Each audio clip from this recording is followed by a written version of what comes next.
Welcome, everybody, to Cinema Royale. I am Travis Hobson of PunchdrunkCritics.com, and on this week's show, we're doing three movies. We haven't done that in a long time. Usually, we only do one. Chris Bumbray from Triple feature. Showboat.com. Yeah, we're doing two A24 movies, genre films, and I put them together because they're two A24 genre films that came out within weeks Two of each other. shitty A24 genre Opus, movies. Opus, and Death of a Unicorn. And after that, we're gonna do something that is, I think, is probably right in the wheelhouse of me and my buddy Chris, A Working Man, starring Jason Statham. How are you doing today, Chris? I'm good, man. I'm good. Not bad. Good. You just came back Ready from for South by getting ready Southwest. getting ready for CinemaCon Getting next ready for week. CinemaCon. We're seeing the How I Met Your Dragon remake. Never It's seen just any of the animated versions, and apparently oh it's like shit. Okay, well then it'll be new to you, but for the rest of us, it's basically just it looks like it's just shot for shot done live action. So apparently what's the fucking point? apparently that he tried to do exactly shot for shot, which is Yeah. a weird way to do it. But anyway, But it's also like, why do I want to go watch it then? I don't know why I want yeah. to. Why I Watch would the want same to. movie again, and it won't be as good. They never No, are. no, it won't. So I just don't. Could possibly be as good as Snow White. I don't give a. I usually don't give a shit about remakes, but this one has got me a little bit offended because I'm just like, if you're just going to do it shot for shot, I don't know why I want to go see it. Well, it's like when they did Psycho, Gus Van Sant's Psycho, and it's like we just wanted it again, and it's like go watch the movie then.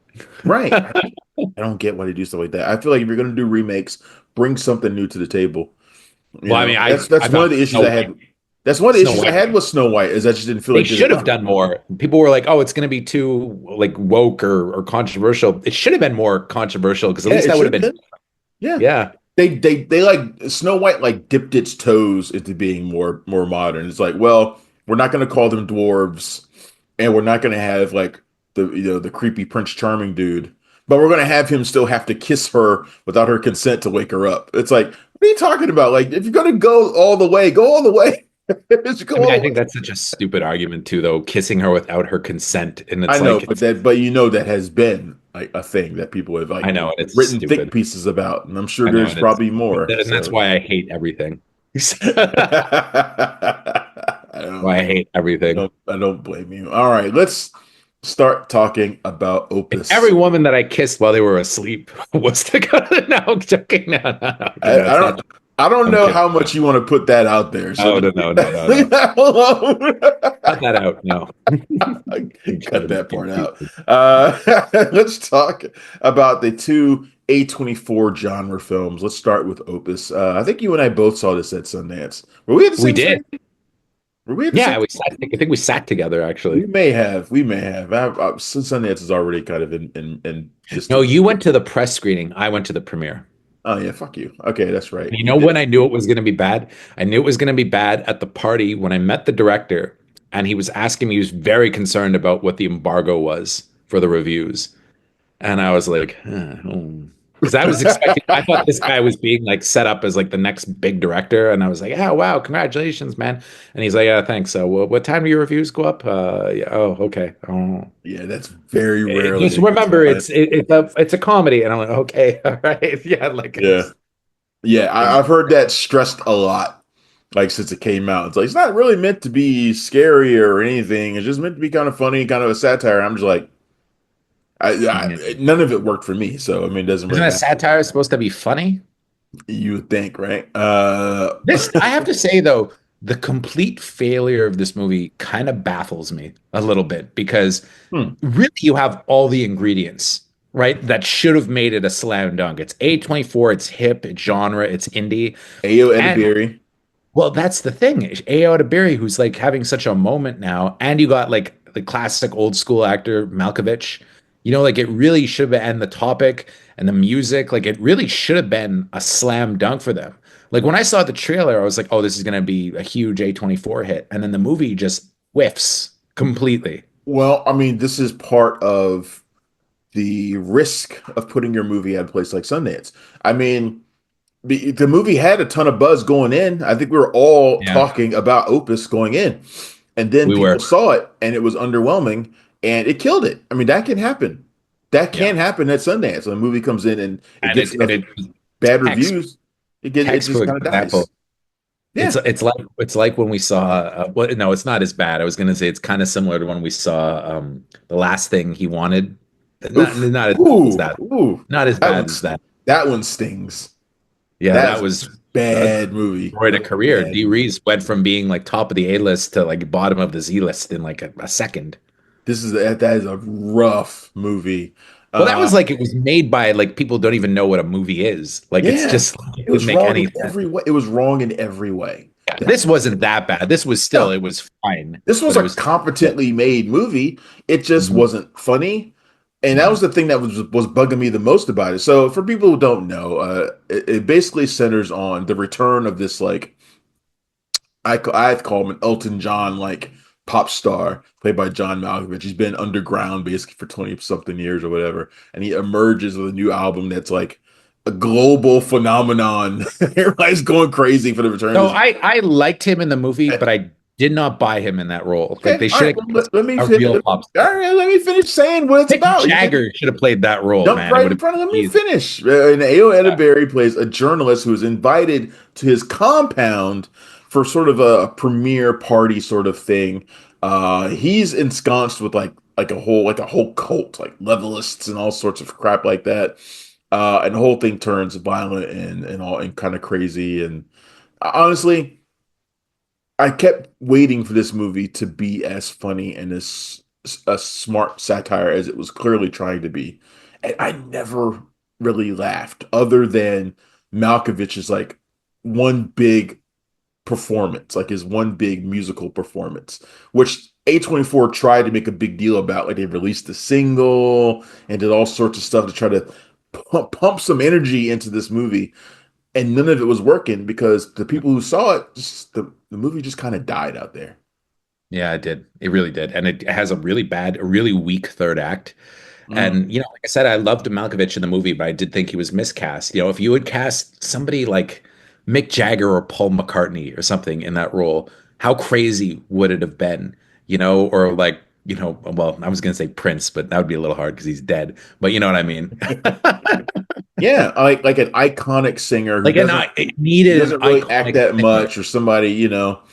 Yeah, Like, you could have put Lionel Richie in it. Fuck, it would have we been put hilarious. Like Lionel Richie. Billy Joel in that role, and it would have been like Billy awesome. Joel would have been hilarious in that role. Billy Joel or Lionel Richie or some Yeah, one of and those I guys. guarantee you, people would have come out to see it if they'd Oh, done that. 100%. Oh my God. Yeah. Are you kidding? It would have been huge. Would have been an event. Yep. And it's not like John Malkovich is bad. I think he's actually really funny. Like he's No, like the one of the few funny things in it. But man, it would have it was sold just the that one music, scene. though. It would Huh? have sold the music. That was the thing. The music, it didn't sell the music. I never for a second thought this would be popular music that would people would buy and listen to. It wouldn't be. I never for a second thought, oh, this is like I could see I buy the conceit of the movie where he's a pop star. Never did for a second in Opus. Yeah. Malkovich doesn't look like a pop star either. He doesn't like even when he was No, young, he looked like a pop star. no. He doesn't Like look like somebody who would have caught fire as like this iconic sort of musical symbol. Like yeah, he does not like pump out that kind of energy. Like he just doesn't. Um, no, no. and I gotta say something too. I like Ayo Edibiri, but I've not seen her be able to like elevate something that's not great. Like Yeah. she's not done that yet for me. She's always really good at stuff that's already good, but with like other She's people low in it aren't. key. She's low key. But I feel like she also is like I think she's and I get it. I think she's newish to the game, and I think she's kind of I'll do what you want me to do in this movie kind of thing. And it's if the script is great, she'll be great. If the script is not great, she won't be great. Like I don't think she's at that point now where she's like, like but I get it because she's so new to the business. Like I'd like to see her in a movie that she has like a lot of control over and then see how that is. Like like that kind of thing, But I feel like she has a good future, though. Like, I feel like we'll see her a lot in stuff, but it's not a great vehicle for her or anybody, really. Yeah, I hear that. Yeah, so Opus, neither one of us was really a big fan of that one. But what were your thoughts on Death of a Unicorn? This is another A24 genre film. Now, I do not I like. enjoyed this one, I think, more than you did. And stars, Paul Rudd, Jenna Ortega, Will Poulter, Richard E. Grant, Taya Leone, good to see Taya Leone back. Jessica Hines from Spaced. I always love seeing Jessica Hines. Yeah, I liked her. I And liked her in the movie yeah, a and little bit. Anthony Carrigan also is really funny in this. And basically, it involves exactly what the title says: a father and his daughter actually run over a unicorn. Their boss, a pharmaceutical rep, tries to exploit the unicorn's magical gifts, and it reaps a horrible whirlwind when the unicorns come in to kind of get revenge and on the people who are trying to exploit them.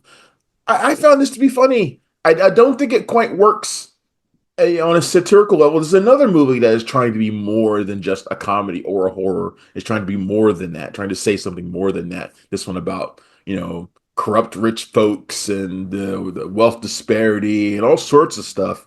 And I don't think it works on that level. I wish they would just been a straight up horror or straight up comedy or just a blend of both without trying to be more than that. But I don't think it works on a satirical level at all. But the other stuff, I enjoyed it. I thought the horror elements were good. And I thought Will Poulter was really funny, and I thought Anthony Carrigan was great. I hated Paul Rudd in this movie for the first time ever. Um, but I enjoyed this one. Apparently, you did not. No, I didn't like anything about it. I found it was just like you said, the satire aspect doesn't work. It's not funny at all. Like it's not. It's so. But it Oh, thinks it's come on! funny. You like Will Poulter snorting like unicorn horn? I thought that was funny. That was. I thought his performance was way over the top. You know, it was It was trying supposed to so. be. It was trying so hard to be Succession, but it's not smart enough to be Succession. Yet, obviously, the guy who wrote it and directed thinks he's a fucking genius. Like, it's one of those movies where, like, man, this is a brilliant script. I can't wait. Gonna do it my way. And it's just like, I don't know. The whole thing about it, the tone didn't work for me. The acting didn't work for me. I agree. I didn't like Rudd. I didn't like Ortega either. I didn't like Poulter. I didn't like any. I thought Richard E. Grant sucked in it. The only one I kind of liked was Taya Leone, to be honest. And Kerrigan is always good, but they didn't give him enough to do. Jessica Hine I enjoyed, but she's just in it briefly. I thought the effects sucked. I thought the carnage was stupid. I didn't like anything about it. I just thought and I was really looking forward to it too. Just I totally fell apart. I appreciate the carnage because I thought we were just going to get like a couple people getting gutted with horns and stuff, but there was a little bit more than that going on. So I I thought the just horror that's why aspects worked. A24 seems lost to me when they make this kind of movie. It's like we're trying to make, these big high concept movies, but they don't have the money to do them right. Right. And if you're going to really go high concept like that, and then often like they just kind of shit them out. And it's not the stuff that they should be doing. Like for me, A24, my big concern with A24 has always been that they're going to go way too far into genre territory and they're going to stop being the A24 that gave us, great movies that were up for Academy Awards and that became cult hits. Like they're going to just try to churn out too many movies they're going to try and replicate the success of Hereditary or of, oh God, Movie I absolutely hate. I hate yeah, that movie. or the one with the monkey, the paw. What was it? What I'm What? talking about. The huge hit with the monkey's paw. Fuck, what was it? Oh, fuck me. And I God, just saw it. sucks getting Thought old. it. Yeah, Jesus. You are probably screaming at the screen right now, saying what it is. Yeah. Talk to me. Oh yeah, talk to me. Yeah, Yeah, that, they're going to keep trying to replicate the success of those movies and they're just going to get completely lost, right? Like I feel like the danger for me for A24. That said, A24 does have a movie coming out soon that's classic A24, Friendship with Paul Rudd and Tim Robinson, and that's classic A24. right. I mean, I guess with they're trying to have their cake and eat it too, right? They want to be Yeah. like the art house distributor, but also, they want to be able to appeal to like the masses as well. They're trying to Yeah, find Death of a they're trying to Unicorn's find like a a balance. They're trying to Death find of a balance. Unicorn I don't hate on them for trying to find that balance, Death but of a Unicorn's like a bad movie that like Universal would have put out in like 2000. Like it felt like that. see, I don't think so. I don't think they would have even put it out at all. I Yeah. don't think they, I don't think very many studios would have put this one out at all. It takes like a distributor like A24 for doing it. Like I said, I didn't hate the movie, and I don't blame A24 for taking a shot at it. And we'll see what it does. It might be a success this weekend. Maybe. It very I very think well might. I I know think my it's friends are interested in it in a I think way it's that good. they weren't interested in Opus. They had no interest in Well, seeing who Opus. knows? I mean, it does have Jenna Ortega and Paul Rudd in it, and people like the two of them, but Yep. But I Yeah. hated Paul Rudd's character in this. I know he ultimately has a heart of gold because he's Paul Rudd. It's But I just mean, you but don't ask I, Paul Rudd in a movie like that. I didn't buy him in the role as that yeah, kind of guy who would ever no. get to that point in life. Like you needed somebody with a little more edge to him, I think. Like it needed to be somebody like, and that would have made the movie better too. Like it really needed to be like a piece of shit kind of guy. Like it's the kind of role that like James Woods in his prime would have played perfectly. Like you needed that kind of guy who's like a It's real to me, it would have been wheeler like it would have dealer been kind like of guy. Jeremy Piven in that role or something like that would have been Yeah, interesting. or like I don't know, I'm trying to think like who's like a guy that could have really pulled that off, like the shit eater, like that, but you really don't really trust him, and then he kind of emerges, right? Like he could have like the like I'm trying to think of like Bradley Cooper, I'm thinking would probably been able to do it, like that kind of guy, Yeah. you know, I where know he's got Jenna Ortega is only 22 years old, but I still feel like she needs to stop playing teens. I just well, I guess she's playing a university student, but I agree. She's getting a little long in the tooth to be playing a teenager. It's like Zendaya as a teenager. I mean, well, she stopped though. She stopped playing teenagers, but yeah. Yeah. yeah. So I mean, yeah, so I mean, it's too interesting, and it's interesting that A24 put both of these movies out so close to each other too. I feel like that was a weird thing to do, but I Yeah, think they just very weird. gave up on Opus after Sundance. I think they were just like, forget it. I totally agree. It was I very think they were like, there's no way that this movie is going to do anything, so we're not even going to bother doing any kind of real promotion with it. It just can't came and went. I think it was a contractually obligated release, came and went. I think they were very disappointed yeah. with how it was received at Sundance. I always tell people come into a movie following how the studio treats the movie. Like Yeah. if the studio treats the movie like it's crap, then that means they believe it's crap. You know, That's not always true, though. I remember when they dumped it's true Piranha more often 3D. than not, though. Remember when they dumped When they Piranha try to 3D? hide movies from the critics, you usually know why. When they Yeah. dump a movie on a terrible date, you usually will know why. I have Yeah. a similar feeling about the movie that's coming out in a few months, like The Roses.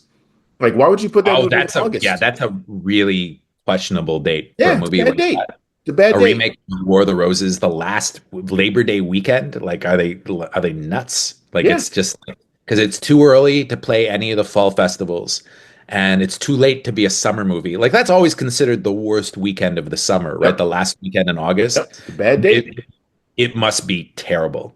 And Yeah, and I you know what? I bet it is terrible too. First of all, it's like it's War of the Roses is a great movie, but there's only one Danny DeVito who has that kind of like edge to him. I can't see anybody else. I can't see anybody else being mean enough to make the War of the Roses because I guarantee you this is how it's going to be. He's going to be the asshole. She's going to be completely innocent, and it's all going to be about what a prick he is, and it's going to be boring because they're going to be worried about having you hate both of them, so they're going to make you like one of them, like one of and them. they're definitely not going to have the woman be the villain. She'll be the hero kind of, and that's what's going to totally fuck the movie up. Maybe I'm wrong, but if you watch War of the Roses, they're both awful Both in the awful. movie. Yep. That's what's so genius about it, you know? Yep. So yeah, I mean, see how believe studios, man. Believe studios when they treat a movie like they want to just get it out of their hands. You know, That was the believe them. weirdest announcement too. April, like August 29th, and it's like, oh my God. So it's not going to Venice, it's not going to TIFF. And with that cast, Olivia Colman, Benedict Cumberbatch, like that should be getting like a real like a great release, like Exactly. a Exactly. prime release. Because that's a great cast, but Exactly. It should be, and it's Dave not, which Roach too. tells I you feel all. like It tells you his last movie sucked, Bombshell. Like it was just like it's like, yeah, let's make a movie celebrating Megan Kelly. She's such a hero. Everybody wants to be like Megan Kelly. I know. Flash forward a couple years. She's reverted back to being absolutely Yeah, atrocious, by the way. yeah. All right. Let's talk about a movie that should have come out in the award season. A Working Man. All right, well, maybe No, not. this movie should have come out in January or February. I think that they held it a little too late, to be honest. I think it would have done better business in January. Yeah. People like these movies. Like it could have come out, it could have killed Den of Thieves too, I think. Like it could have come out, or even like when Novocaine came out, like it could have been because it delivers. Still disappointed on how poorly Novocaine did, but Yeah, what the Novocaine was actually fun, and I agree with you. What's her face from Prey? Oh God, what's her Amber name? Mid Thunder. She's great. She's like I feel like she's like she really carried Prey, and I thought she was great in Novocaine as well. Like I could see her. She's very nice in person, by the way. Yeah, well, she gave us a great interview for Prey as well. She had her action figure with her the whole time, and she was doing like shtick with it. She's really good. She should. I could see her like they should give her like a good role in like a franchise or something, and just let her go. Like I feel like she would. Her and Ao Edibiri, I feel like they both could be doing more than they're doing. Yeah, I feel actually I feel like Edibiri is doing exactly what she wants to be doing, Yeah, but I would assume. Yeah, yeah. yeah. But But Ember anyway, Moon, let's talk about a working man. This is based on the book by Chuck Dixon. I was talking to a lot of people at the screening last night about the fact that it's written by Chuck Dixon, who a lot of people don't know is one of the longest serving Batman writers in oh, DC. really? Yep, Chuck Dixon wrote Batman forever. Like growing up, it was all Chuck Dixon. And this movie is a lot like Chuck Dixon's Batman writing. Yeah, it's almost like a Batman movie, like a Yeah, I mean really Batman movie. he shows some detective skills. He's got Yeah. all sorts of tech gadgets and stuff that he uses for surveillance. There are elements of Batman in Levon in A it. higher body count, I would say, though. A much higher body count. Batman does not. Statham kills hundreds in this movie, He and kills a it's lot. Statham plays Levon Cade, a former commando, Green Beret, who's working in a construction site when his boss's daughter gets kidnapped by human traffickers. He puts aside his vow of peace or whatever and decides to go and find her, and then he slaughters his way through a bunch of human traffickers. I said, look, everybody who came to the screening with me last night was going in saying, "Oh, it's just the Beekeeper too, right?" It's not. I mean, it's really not. The tones aren't the same. The character is, of course, Jason Statham's playing Jason Statham, the kind of character he's often plays. But what I like about what they do in the Beekeeper and what they kind of do in this is that they don't bother, trying to make him anything more than what he is. This guy's no, I know, not gonna and get fucked up. He's not gonna take no punches. He's just gonna destroy everybody. And I that think it's that good to just lean into that. that kind of does bother me about him, and it always has because I feel like his ego is just a little out of control, and I feel Yeah. like that's a fine line to walk because you could end up like Steven Seagal and become kind of pathetic, especially once you start to like lose your physical prowess a little bit, which inevitably is going to happen as you get older. It hasn't really And happened to Steven him yet. Seagal never really had like the kind of physicality that Jason Statham has. Like you No, could of course believe him not. when he was younger, Steven Yeah, Seagal, but you of couldn't course. believe it when he got older and like couch potato Steven Seagal, and he Like was I'd love to see Statham in a movie where he takes on like a bad guy who's as skilled as he is, and they have a real crazy long ass fight. Like, and I haven't really seen that in one of his movies in a long time.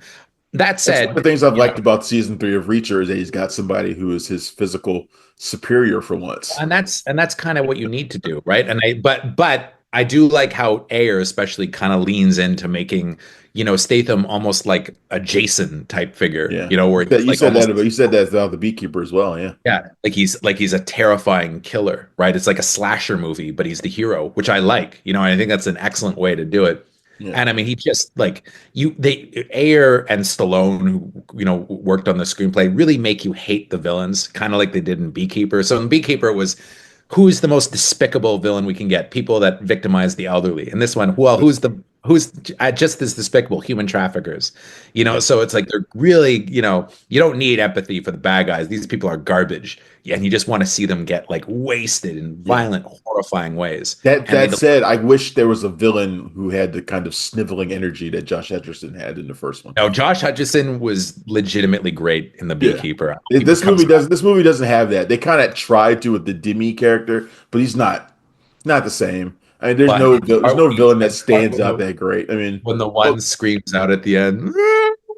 all the villains in this are silly. And I was trying to describe it to my buddy. I was like, this movie, because this movie feels like it was ripped right out of 1987. It's like Sylvester It Stallone. even starts with like the synthy piano notes. Yeah, it's like Sylvester Stallone wrote this movie for himself like 40 years ago or something. Oh, Right? 100%. That's what it feels like. But what I was saying about certain parts of it, where it was like it felt like when Luc Besson would make one of those movies where he has like Americans in it and they're all stereotypes, like Yeah, oh, yeah. like cowboy, oh, you Americans, you're just a bunch of cowboys, aren't you? And it's always like the DEA agent who can't be bothered to dress like a DEA agent. He's always got the chain with the badge around his neck. Like Yeah. he can't be bothered to wear the badge right. And there's that character in this movie, and it's like it's like it felt like that. And I was just sitting there like having a ball laughing at stuff like this that happens throughout the movie. It Yeah, felt like it's an old movie, silly. and I was It's just silly, but it's a lot of fun though. But it's a yeah, blast. And I mean, I like yeah. the production design was cool. I like the big black guy with like the Game of Thrones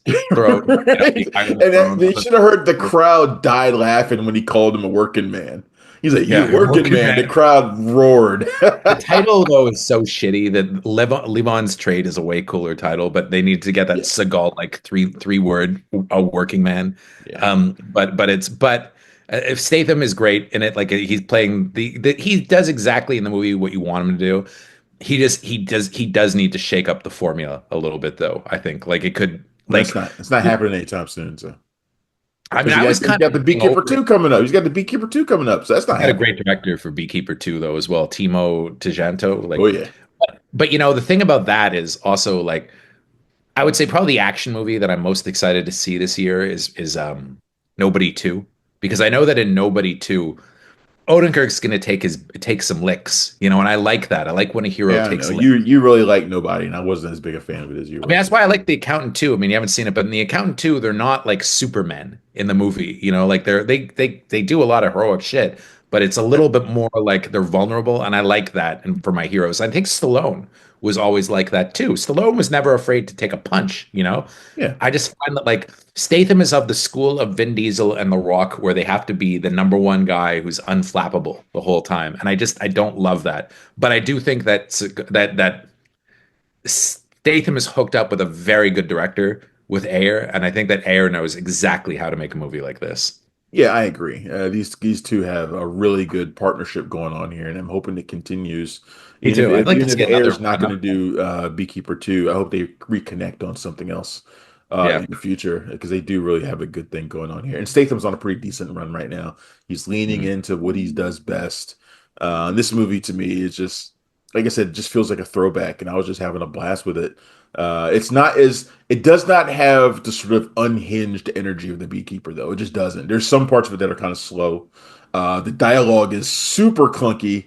You can tell it's written by Stallone in some parts, but Well, there was that one line that it was like this for sure came directly from Stallone's script where it's like, "Hey Johnny, want to race with like the gun?" I think like that was such a Stallone, like a clunky Stallone line that he wrote for himself. Like you yeah, could tell. And every but time David Harbour's character spoke, I was like, "Oh, this is like the character that Stallone would have played." And like, if he wasn't so busy, he's and probably shooting something else. If he wasn't doing Tulsa King, this is like the role that Stallone would have played. yeah, yeah, I would have liked to have seen Stallone show up in this somehow, but Yeah. movie's a hit. I wouldn't be surprised if there's a Working Man too.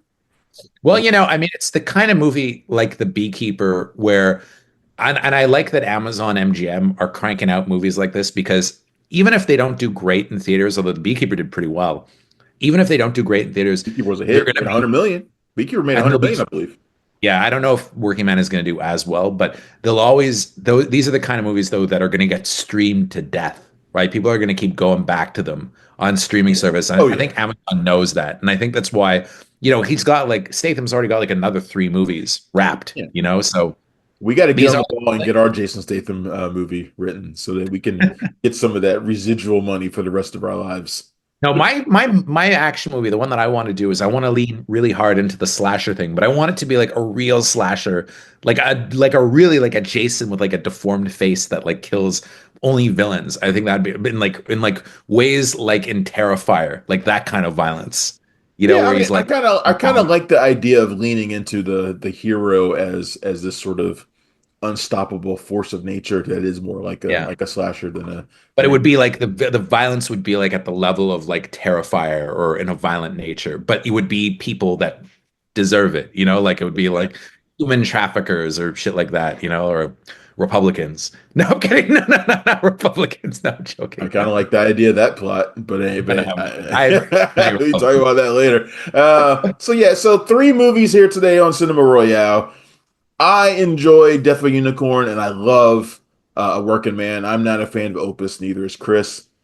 He did not like Death of a Unicorn either. So you got a lot to choose from.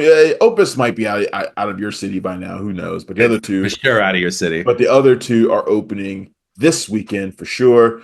So go out and check them out. And of course, hit me up at punchdrunkcritics.com. Let me know what you think about these movies. Chris, you got anything coming up? You're going to CinemaCon, you said. Anything looking forward to there? Yeah, I mean, CinemaCon will be interesting because we'll probably see early footage from. They'll probably show us a sizzle reel for the Odyssey. I feel like we'll see stuff for Anaconda, the Paul Rudd Anaconda Oh, movie. yeah. We're gonna see all kinds of shit, more stuff from Superman, maybe even a little bit of Supergirl. So there's gonna be a lot of stuff coming out of. Uh, I'm surprised that they didn't do the Avengers announcement there, but yeah. Yeah, it was a little odd. And that whole live stream thing was stupid. But I kind of like though that Kelsey Grammer is coming back as Beast. I have to say that is kind of cool. When I saw that, I was like, oh, I I kind of like was it too, as long as he gets killed or something. oh no, I love him as Beast. I think he's awesome. I was it was you just don't like him He's because fun. he's a Trump supporter. That's why. But I can look past things like I that. don't like him because of that. I dislike him because he brought Frazier back when he never should have.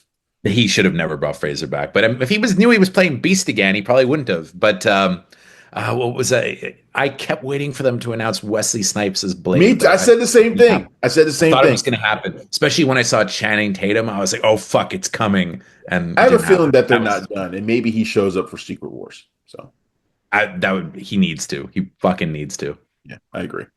All right, Yeah. my friend, this has been a blast as always. Yep. Good talking to you about these I movies. need to. You can find Chris Bumbray every day at joeblow.com. You can find me at punchdrunkcritics.com. And of course, you can get Cinema Royale anywhere you get your podcasts. Chris, thank you. Thanks everybody for tuning in. And we'll see you next time. Thanks for checking out the show. If you like what we're laying down, please subscribe to our channel and click the bell to receive notifications for all of our latest stuff.